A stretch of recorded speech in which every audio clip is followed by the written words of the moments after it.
Russia के राष्ट्रपति Vladimir Putin ने पीएम मोदी की तारीफ करते हुए कहा है कि पीएम मोदी को कोई धमका नहीं सकता। पुतिन ने कहा कि भारतीयों के खिलाफ एक्शन के लिए पीएम को डराया, धमकाया या मजबूर नहीं किया जा सकता है। Let me say that the relations between Russia and India are consistently developing in all the areas, and the main guarantor for that is the policy led by Prime Minister Modi, His Excellency. India अगर खरीद रहा है, China खरीद रहा है, तो हम क्यों पीछे हैं? हम क्यों कहेंगे कि सैंक्शंस लग नहीं? हिंदुस्तान के पास 600 अरब डॉलर का फॉरेन एक्सचेंज रिजर्व पड़ा हुआ है। भारत के वजीर आजम नरेंद्र मोदी साहब को एक और दुनिया के बड़े लीडर ने सल्यूट कर दिया है और वो है प्रेसिडेंट पुतिन साहब। रवां हफ्ते भारत की लोकसभा ने मकबूजा जम्मू और कश्मीर से मुताल्लिक 2 मुतनाज़ा बिल पास किए। भारत एक तरफ से आप देख ही रहे हैं कि अपनी इकोनॉमी में भी आगे जा रहा है, फॉरेन पॉलिसी भी इंडिपेंडेंट है, अमेरिका की कोई खास सुन नहीं रहा है। अगर रशिया से कोई ताल्लुक रखना है तो रखना है, नहीं रखना तो नहीं रखना। किसी की बातों में आके या किसी के भी प्रेशर में आके भारत में काम नहीं हो रहा। लेकिन हम अपनी ओरिएंटेशन कब चेंज करेंगे? हम कब बात करेंगे भाई आर्टिफिशियल इंटेलिजेंस पे? हम कब बात करेंगे आईटी पे? हम कब बात करेंगे?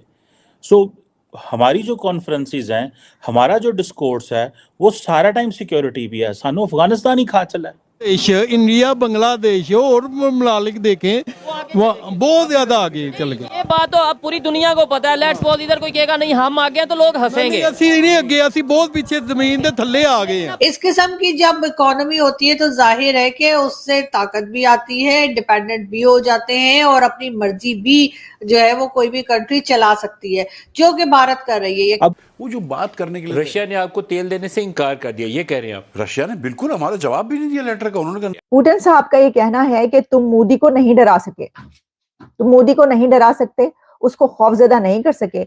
और मोदी एक ग्लोबल स्केल का लीडर है, दुनिया का बड़ा लीडर है और उन्होंने सल्यूट किया है। तो उसने कहा कि I am admirer of prime minister Modi. किस तरह?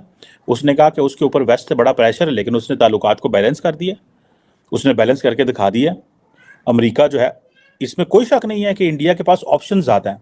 इंडिया मार्केट बड़ी है, इंडिया बाहर ज़्यादा है। इंडिया ने 40-45 अरब डॉलर का तेल खरीदा है। India has done a lot on those lines. Intelligence report है कि इस वक्त पाकिस्तान के सबसे बड़े दुश्मन पड़ोस यानी कि अफगानिस्तान में है। वहां पर मौजूद 23 दहशतगर्द तंजीमों में से 17 ऐसी हैं जो सिर्फ और सिर्फ पाकिस्तान को निशाना बना रही है। बड़ी तशवीशनाक बात। इंडिया ने बांग्लादेश के साथ बहुत सारी चीज़ें मैनेज की, भूटान के साथ मैनेज की, श्रीलंका के साथ मैनेज कर ली, मालदीव्स के साथ भी मैनेज कर लेगा। India doesn't want to leave the optics कि पायन साडा रहना किधर रौला है, स्वाय पाकिस्तान।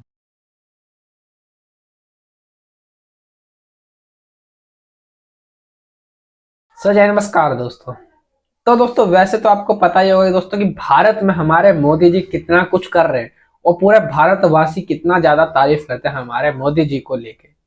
और दोस्तों वही वर्ल्ड में हमारे मोदी जी कितना ज्यादा नाम कमा चुके हैं आपको पता ही होगा। हर कोई हमारे मोदी जी की तारीफ करने से थकता नहीं है। और दोस्तों हमारा दोस्त जो कि रशिया है दोस्तों, पुतिन ने भी हमारे मोदी जी की हाल फिलहाल में तारीफ जम के करी है।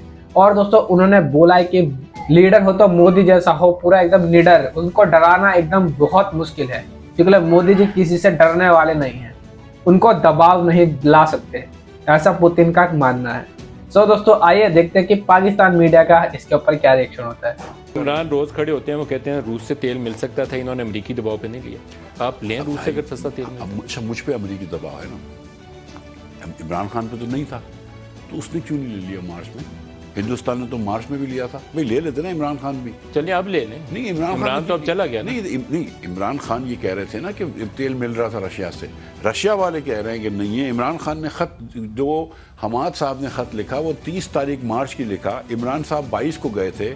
हमाद ने अपनी रुखसती से 3 दिन पहले खत लिखा जब इनको अचानक कंस्पिरेसी याद आई थी, और उसके बाद उन्होंने खत लिखा। उसका रशिया ने खत का जवाब नहीं दिया। सिफारतकार हमने भेजा, इन्होंने नहीं भेजा रशिया से पूछने के लिए। रशिया ने कहा तुमने 2015 का कोई अग्रीमेंट पूरा नहीं किया, हम नहीं बात कर रहे। वो जो बात करने के लिए रशिया ने आपको तेल देने से इनकार कर दिया, ये कह रहे हैं आप? रशिया ने बिल्कुल हमारा जवाब भी नहीं दिया लेटर का। उन्होंने कहा नहीं, हम पहले जब तक वो एग्रीमेंट फुलफिल नहीं करेंगे हम नहीं करेंगे। हम क्या जबरदस्ती करें, बंदूक रखें? क्या वो आपको तेल बेचने से इनकार कर रहे हैं? क्लियर आंसर चाहिए मुझे। रूस आपको तेल बेचने से इनकारी है? Let me give you very clear answer. हमने रशिया को, हमाद ने लेटर लिखा है, लिखा है ना लेटर जी, वो लेटर आज भी जिंदा है, बिल्कुल। हुकूमत पाकिस्तान का लेटर है, हमने विड्रॉ नहीं किया उस लेटर को, उसका जवाब आया आप दोबारा पूछ लें, नहीं आया मुश्किल ना है। जवाब, हम भेजा है दोबारा आदमी, तो फिर क्या बोला? जब नहीं कहा उन्होंने कहा 2015 का क्योंकि आपने एग्रीमेंट नहीं किया। कौन सा एग्रीमेंट? वो एक गैस पाइपलाइन का एग्रीमेंट था G2G, वो बहाना बना के बोलना कि नहीं फर्दर बात नहीं करनी। तो फिर मैं आपको अभी बता रहा कि रूस आपको तेल बेचने से इंकारी है, ये आप कह रहे हैं। रूस ने ये जवाब दिया कि 2000 जो रूस ने जवाब दिया मैं आपको बता रहा हूँ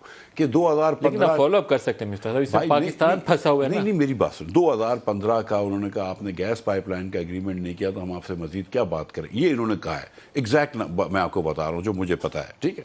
अब मजर मैं आपको बताऊँ, मैं CNN पे जाके मैं कह के आया हूँ जो कि अमेरिकन चीज़ है कि अगर रूस मुझे देगा सस्ता पेट्रोल 30% और अगर पाकिस्तान के ऊपर कोई सैंक्शंस नहीं आएंगे तो मैं खुशी से ले लूंगा। तो आप सैंक्शन से घबरा रहे हैं ना, भी इंडिया अगर खरीद रहा है, चाइना खरीद रहा है, तो हम क्यों पीछे हैं? हम क्यों कहेंगे कि सैंक्शंस लग नहीं? मैंने एक गुजारिश करी थी ना शुरू के अंदर कि हिंदुस्तान के पास $600 अरब का फॉरेन एक्सचेंज रिजर्व पड़ा हुआ है, ठीक है।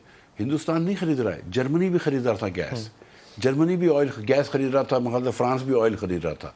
ये आपको पता है कि वेस्टर्न मुल्क अपनी कन्वीनियंस कर ली थी, ठीक है। लेकिन हमको अगर रूस बेचने के लिए तैयार है, हमारी रिफाइनरी में इस्तेमाल होगा तो हमें कोई हर्ज नहीं। आप सोचें मेरी बात, हम इस वक्त भी वीट खरीदने के लिए रूस से हमने टीमें रेडी करी हैं, ठीक है। हमने उनसे निगोसिएशन शुरू किया है वीट खरीदने के लिए, हमने किया है। इमरान खान की हुकूमत ने सिर्फ बातें की थी वहाँ पे, यहाँ पर ECC कि मेरी चेयरमैनशिप में ECC ने इजाज़त दी कि रूस से बात करो और हमने कहा कि जाएं रूस से बात करें। फिर काबीना ने इजाज़त दी, वज़ीर आज़म ने मुझे इंस्ट्रक्शन की करो। भारत एक तरफ से आप देख ही रहे हैं कि अपनी इकोनॉमी में भी आगे जा रहा है, फॉरेन पॉलिसी भी इंडिपेंडेंट है, अमेरिका की कोई खास सुन नहीं रहा है। अगर रशिया से कोई ताल्लुक रखना है तो रखना है, नहीं रखना तो नहीं रखना। किसी की बातों में आके या किसी के भी प्रेशर में आके भारत में काम नहीं हो रहा। यकीनन उसकी एक बहुत बड़ी वजह इंडिपेंडेंट फॉरेन पॉलिसी होने की उनकी इकोनॉमी भी है, जिसके बारे में ये भी कहा जा रहा है कि बहुत जल्द जो है वो 5 ट्रिलियन पे पहुंच जाएंगे और 2047 तक जो है कहा ये जा रहा है कि भारत की इकोनॉमी जो है वो 40 ट्रिलियन तक भी जा सकती है। खैर ये तो हम आपको बहुत आगे की बात बता रहे हैं, मगर 5 ट्रिलियन तो वो अभी ही होने जा रहे हैं। इस किस्म की जब इकोनॉमी होती है तो जाहिर है कि उससे ताकत भी आती है, इंडिपेंडेंट भी हो जाते हैं और अपनी मर्जी भी जो है वो कोई भी कंट्री चला सकती है, जो कि भारत कर रही है। यकीनन ये बात अमेरिका को हो सकता है पसंद ना आ रही हो, इसीलिए इस किस्म के पन्नू टाइप के लोग जब धमकियां लगा रहे हैं तो उस धमकी को कोई भी जो है ना रोकने की कोशिश कर रहा है और ना ही टोका जा रहा है। वजीर आजम नरेंद्र मोदी साहब को एक और दुनिया के बड़े लीडर ने सल्यूट कर दिया है और वो है प्रेसिडेंट पुतिन साहब। पुतिन साहब का ये कहना है कि तुम मोदी को नहीं डरा सके, तुम मोदी को नहीं डरा सकते, उसको खौफजदा नहीं कर सके। और मोदी एक ग्लोबल स्केल का लीडर है, दुनिया का बड़ा लीडर है और उन्होंने सल्यूट किया है। अब ये क्यों किया है, उन्होंने ऐसी बात क्यों की है? यार जहां सभी करते चले आ रहे हैं तो उन्होंने भी कर दी, तो कौन सी ऐसी एक अनोखी बात होगी? ठीक है, लेकिन उनकी तो देखिए ना कि भारत की अपने मुल्क की भी और उनके वजीर आजम की तारीफ है तो हर कोई करता हुआ दिखाई देता है। तो अब पुतिन साहब जो हैं उन्होंने ये बात इस बिना पर कही है कि यूक्रेन और रशिया की जंग के दौरान बहुत से ऐसे मौके आए कि जब कंट्रीज पर प्रेशर आया। हमें याद है कि हम ये खबरें आप तक पहुंचाते रहे, कई कंट्रीज को प्रेशराइज करने की कोशिशें की गई और हमेशा ऐसा होता है, ये भी कोई अनोखी बात नहीं है। जो ब्लॉक्स हैं वो इसीलिए बनते हैं कि कोई हमारा तरफ आए, हमारी साइड ले और कोई किसी और की तरफ चला जाए। तो ऐसा करने की कई मर्तबा कोशिश की गई कि कंट्रीज को ये कहा जाए कि जनाब ये जो यूक्रेन है आप इसका साथ दें, या रशिया जो वो चाहता था हमारा साथ दें। तो उस सिचुएशन में हमें ये नजर आया कि जो इंडिया है उसके लिए एक पुल सरात पे चलने का काम इसलिए था क्योंकि इंडिया और रशिया के जो रिलेशंस है डेकेड्स से वो बेइंतहा बहुत ज्यादा करीबी रिलेशंस, और हमेशा वो एक दूसरे के साथ खड़े हुए नजर आए। अब इस सिचुएशन में कि इंडिया वो कंट्री के जो नॉन अलाइनमेंट की मूवमेंट की बात करता है और एक ऐसा कंट्री बन चुका है, इतना ताकतवर हो चुका है कि उसको अब ये देखना होता है कि भाई हम किसी के कहने पर किसी की साइड ले सकते हैं क्या, और ये भी कि उनकी तो ट्रेड, उनकी इन्वेस्टमेंट्स और उनके जो एग्रीमेंट्स है वो पूरी दुनिया के कंट्रीज के साथ है, उनका दुश्मन हो या उनका दोस्त हो। तो इस सिचुएशन में ऐसे मुल्क के लिए जो एक ऐसे स्टेटस जिसके पास मिल जाए उसको और एक ऐसे स्टेचर पर हो, तो फिर बहुत मुश्किल होता है ये फैसला करना। और फिर ये नजर आया, ये फैसला किया गया कि जो कि प्रेसिडेंट पुतिन ने कहा है कि उस दौरान इंडिया ने बड़ा एक सॉलिडारिटी ना सिर्फ शो की बल्कि स्टैंड लिया इस बात पर कि वो किसी की तरफ टिल्ट का नहीं। क्योंकि बात भी सही है, क्योंकि अब हमारे मोदी जी की सरकार आने से दोस्तों कितना कुछ हमारे भारत में डेवलप हुआ है। खुद की मिसाइलें बनाना, खुद के हथियार बनाना, देशों में बिजनेस करना, मतलब इतना पावरफुल बन चुका है हमारा भारत की, देश विदेश में हमारी तारीफ होती रहती है। और दोस्तों उन्होंने बोला है कि जो इंडिया का नाम पहले सुनने में नहीं आता था, अब सुर्खियों में भारत तो आ ही रहा है और साथ में मोदी जी का नाम भी गूंजता रहता है, क्योंकि वो हर फील्ड में इतना ज्यादा डेवलप कर रहे हैं। और दोस्तों हर कंट्री से उनके रिश्ते स्ट्रांग है, सही चीज में हमेशा हाथ खड़ा करते हैं और जो गलत होता है उसको गलत बोलने की हिम्मत रखते हैं, ऐसा पुतिन ने बोला है। और दोस्तों इसको देख के पाकिस्तान की तो हालत खराब हो गई कि हमारे मोदी जी की इतनी तारीफ सुन के पूरा पाकिस्तान बौखला गया है।